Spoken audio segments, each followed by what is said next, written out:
pull out of that. And they have to be strong enough that it's going to drive you forward, right? It can't just be something that's going to be there and you're never going to look at it again. Like for us, like we like we said, and we'll dive into a little bit specifically more later, how we track it, how we make sure we're holding each other accountable to get to that level of that SMART goal. Because now it says, we broke it down. You have your reflection.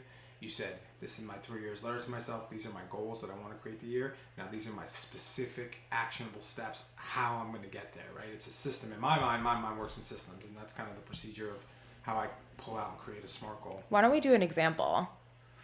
Okay. So that people, sure. So I'll go with one of my goals. It was a few years ago to start a family. So we have a family now that we're starting.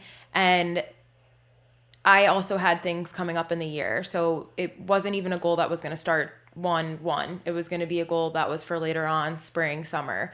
But I knew for my pregnancy, and I'm a holistic person, what that meant for me. So 1/1 is when I started setting monthly acupuncture appointments to help with fertility. I didn't know if I would have any issues conceiving, but for me, it was why not get my body in a prime state to welcome a baby in and bring that energy in, right?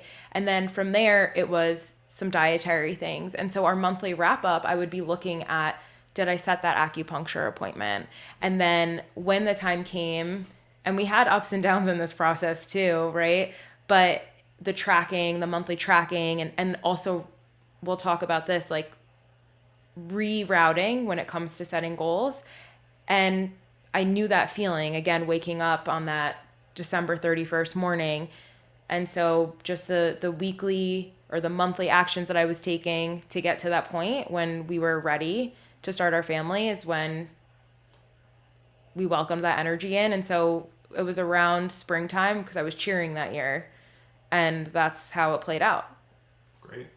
I think that's a good example. And again, the points of the important thing is to do what flows with you. You know, Alina's is very much like that was like a little bit broad of like starting that family, that feeling. Mine would be, let's say, for example, a fitness goal. Like I want to lose 20 pounds by this date, right? Having something simple, measurable, actionable, and then creating the steps underneath that. And we kind of touch base there a little bit on the execution, which we'll go into next, because a goal without an execution plan is just a dream, right? Like how do